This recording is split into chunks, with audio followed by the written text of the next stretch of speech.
నమస్తే ఫ్రెండ్స్, నేను మీ శ్రావణి. వెల్కమ్ బ్యాక్ టు శ్రావణీస్ కిచెన్. ఈరోజు మన ఈ వీడియోలో సూపర్ క్రంచీగా కరకరలాడే స్వీట్ షాప్ స్టైల్ బెల్లం కొమ్ములని ఈ వీడియోలో మీతో షేర్ చేసుకోబోతున్నానండి. ఇలా మనం ఇంట్లోనే చాలా సింపుల్ మెథడ్లో 100% పర్ఫెక్ట్గా చేసుకోవచ్చు.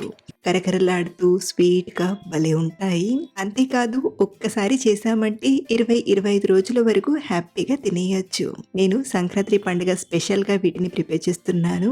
మీరు కూడా బెల్లం కొమ్ములను క్రంచీగా బాగా కుదిరేలా చేయాలంటే ఈ వీడియోని చూసి ఇంట్లో ట్రై చేసి చూడండి. ఫెయిల్ అయ్యే ఛాన్స్ లేకుండా 100% ఎంజాయ్ చేస్తారు. మరి లేట్ చేయకుండా ఇంట్లోనే స్వీట్ షాప్ స్టైల్ ఈ బెల్లం కొమ్ములను ఎలా చేయాలో ఇప్పుడు చూద్దాం రండి. ముందుగా ఒక బౌల్లోకి 2 కప్పుల మైదా పిండిని తీసుకోండి.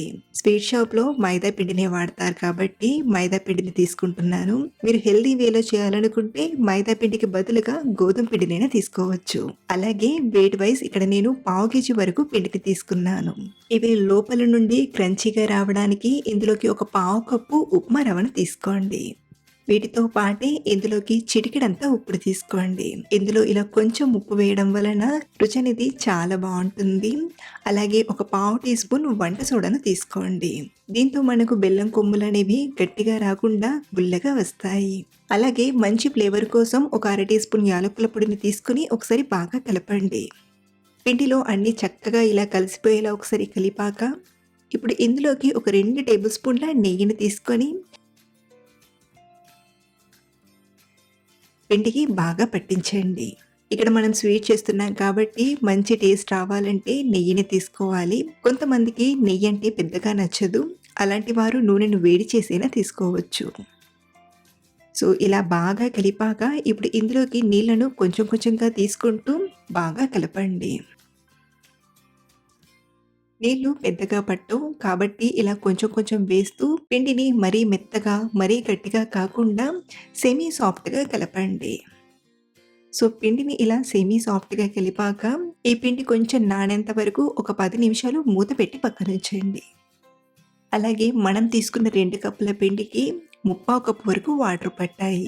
నీళ్ళు అనేవి ఎగ్జాక్ట్గా ఇన్నని కాదు, కొంచెం ఎక్కువ తక్కువ కూడా అవుతాయి. కాకపోతే మనం పిండిని మరీ సాఫ్ట్గా కాకుండా పూరీ పిండిలా కలిపి తీసుకోవాలి. 10 నిమిషాల తర్వాత మళ్ళీ చూపిస్తున్నాను. ఇలా నానబెట్టేసరికి పిండి కూడా లైట్గా సెట్ అయ్యి కొంచెం సాఫ్ట్నెస్ అనేది వస్తుంది.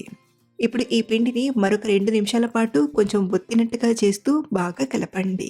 ఇలా కలిపాక ఇప్పుడు ఈ పిండి ముద్దను ఒక 2-3 పిండి ముద్దల్లా డివైడ్ చేసి తీసుకోండి. మీరు రోల్ చేసే పీట పెద్దగా ఉంటే మొత్తం ఒకేసారి తీసుకునైనా రోల్ చేయొచ్చు. ఇప్పుడు ఒక్కొక్క పిండి ముద్దను తీసుకొని మిగతా పిండి ఆరిపోకుండా కవర్ చేసి పక్కనుంచండి. ముందుగా రోల్ చేసే పీట పైన కొంచెం పొడి పిండిని చల్లి మనం రోల్ చేసిన పిండి ముద్దను తీసుకొని మరి కాస్త పొడి పిండిని అద్ది ఇలా తీసుకోండి. ఇప్పుడు దీన్ని మనం మరీ పల్చగా కాకుండా మరీ మందంగా కాకుండా రోల్ చేయండి. మైదా పిండి కాబట్టి మనం రోల్ చేస్తూ ఉండగానే కొంచెం దగ్గరికి వస్తుంది. కాబట్టి ఇలా తిప్పుతూ బాగా రోల్ చేయండి. చూడండి, మరీ లావుగా కాకుండా ఈ మాత్రం థిక్నెస్ వచ్చేలా రోల్ చేయండి. ఇది ఫ్రై అయ్యేటప్పుడు ఇంకాస్త పొంగి ఉబ్బినట్టుగా అవుతాయి కాబట్టి ఇలా ఈ మాత్రం రోల్ చేసుకుంటే సరిపోతుంది. అలాగే ఇలా రోల్ చేశాక కట్ చేయడానికి ముందుగా 2 పక్కల కొంచెం పొడి పిండిని అప్లై చేయండి. దీంతో మనకు కొమ్ములు అనేవి ఒకదానికొకటి అతుక్కోకుండా ఉంటాయి. లైట్గా పైన కింద కొంచెం పొడి పిండిని అప్లై చేశాక ఇప్పుడు వీటిని సన్నగా పొడువుగా కట్ చేసుకుందాం. ఇవి మరీ పొడువుగా మరీ చిన్నగా కాకుండా 2-2.5 ఇంచ్ పొడవులో ఉంటాయండి. మీరు కొంచెం చిన్నగా ఉండాలనుకుంటే కొంచెం చిన్నగానైనా కట్ చేసుకోవచ్చు. ఇక్కడ నేనైతే ఒక 2-2.5 ఇంచ్ పొడవుతో ఇలా కట్ చేస్తున్నాను. ఇలా అన్ని కట్ చేశాక ఇప్పుడు ఈ కట్ చేసిన బెల్లం కొమ్ములను ప్లేట్లోకి తీసుకుందాం. ప్లేట్లోకి తీసుకునేటప్పుడు అతుక్కోకుండా ఉండడానికి ఇలా విడివిడిగా తీసుకుంటూ ప్లేట్లోకి తీసుకోండి.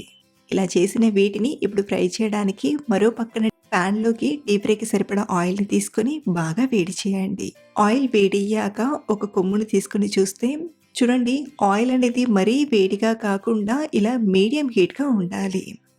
ఇప్పుడు ఇందులోకి సరిపడాన్ని కొమ్ములను కొంచెం కొంచెంగా తీసుకుంటూ యాడ్ చేయండి. ఇలా తీసుకున్నాక వీటిని వెంటనే కదపకుండా 1, 2 నిమిషాలు వీటిని మీడియం ఫ్లేమ్‌లో అలాగే ఫ్రై అవ్వనివ్వండి. ఇవి కాస్త ఫ్రై అయ్యి పొంగినట్టుగా అవుతాయి. అలాగే పైన లేయర్ కూడా ఫ్రై అయ్యి కొంచెం గట్టిపడుతుంది. ఒక 2 నిమిషాల తర్వాత మెల్లిగా టర్న్ చేస్తూ మీడియం ఫ్లేమ్‌లోనే ఫ్రై చేయండి. వీటిని సరిగ్గా ఫ్రై చేయలేమంటే అంత క్రంచీగా అనిపించవు. ఫ్రై చేసి తీసుకున్నాక కాసేపటికి మెత్తబడిపోతాయి కాబట్టి మంటను మీడియం ఫ్లేమ్‌లోనే పెట్టి ఇవి లైట్‌గా కలర్ మారేంత వరకు ఇలా కలుపుతూ బాగా ఫ్రై చేయండి. ఇవి బాగా ఫ్రై అయ్యాయంటే పైన వచ్చే నురుగ కూడా ఆటోమేటిక్‌గా తగ్గిపోతుంది. ఇలా బాగా ఫ్రై అయ్యి ఇవి క్రిస్పీగా వచ్చి లైట్‌గా కలర్ మారాయంటే ఇవి పర్ఫెక్ట్‌గా ఫ్రై అయినట్లు. ఇప్పుడు వీటిని ఆయిల్ నుండి తీసుకుంటూ ఇలా జాలి గరిటెలోకి తీసుకోండి. ఇలాగే మిగతా వాటిని కూడా కొంచెం కొంచెంగా తీసుకుంటూ బాగా ఫ్రై చేసి తీసుకోండి. ఇక్కడ మనం చేసిన కొమ్ములను నేను 3 బ్యాచెస్‌గా తీసుకొని ఫ్రై చేసి తీసుకున్నాను. మీకు ఒకటి విరిచి చూపిస్తాను. చూడండి, మనం ఇలా విరవగానే లోపల లైట్‌గా పొరలనేవి కనబడతాయి. ఇలా వచ్చిందంటే కొమ్ములు గుల్లగా బాగా వచ్చినట్లు. ఇప్పుడు వీటికి బెల్లం కోటింగ్ ఇవ్వడానికి మరో పక్కన స్టవ్ ఆన్ చేసి కడాయిలోకి 1 కప్పు బెల్లం తీసుకోండి. ఇక్కడ నేను ఫుల్‌గా 1 కప్పు నిండుగా బెల్లం తీసుకున్నాను. గ్రామ్ వైస్ చెప్పాలంటే మనం తీసుకున్న పావు కేజీ పిండికి పావు కేజీ బెల్లం తీసుకుంటే కరెక్ట్‌గా సరిపోతుంది. అదే స్వీట్ కొంచెం ఎక్కువ తినేవారైతే కొంచెం పెంచుకొనైనా తీసుకోవచ్చు. ఇప్పుడు ఇందులోకి ఒక 2, 3 టీ స్పూన్ల నీళ్ళను తీసుకోండి. మీరు ఈ బెల్లాన్ని కరిగించి ఫిల్టర్ చేయాలనుకుంటే కొంచెం నీళ్ళను ఎక్కువగా తీసుకొని కరిగిన తర్వాత ఫిల్టర్ చేసైనా తీసుకోవచ్చు. ఇలా మనం కొంచెం నీళ్ళను వేస్ట్ చేయడం వలన పెద్దగా పాకం పట్టాల్సిన అవసరం ఉండదండి. ఇలా బెల్లం పూర్తిగా కరిగిపోయిందంటే మనకు కావాల్సిన కన్సిస్టెన్సీ వచ్చినట్లే. ఇక్కడ నేను మంటను లో ఫ్లేమ్‌లో పెట్టి మీకు ఒకసారి చూపిస్తున్నాను చూడండి. బెల్లం కరిగిందంటే మనకు ఖచ్చితంగా ఈ కన్సిస్టెన్సీ అనేది వస్తుంది. ఇలా ముదురు తీగ పాకం అనేది రావాలి. ఇలా రాగానే ఇందులోకి కొంచెం ఫ్లేవర్ కోసం అర టీ స్పూన్ యాలకుల పొడిని, మరో అర టీ స్పూన్ నెయ్యిని తీసుకొని స్టవ్ ఆఫ్ చేసేసి ఒకసారి బాగా కలపండి. ఇలా కలిపిన వెంటనే ఇందులోకి ఫ్రై చేసిన కొమ్ములను తీసుకొని బెల్లం పాకం అనేది కొమ్ములకు బాగా పట్టేలా ఒకసారి కలపండి.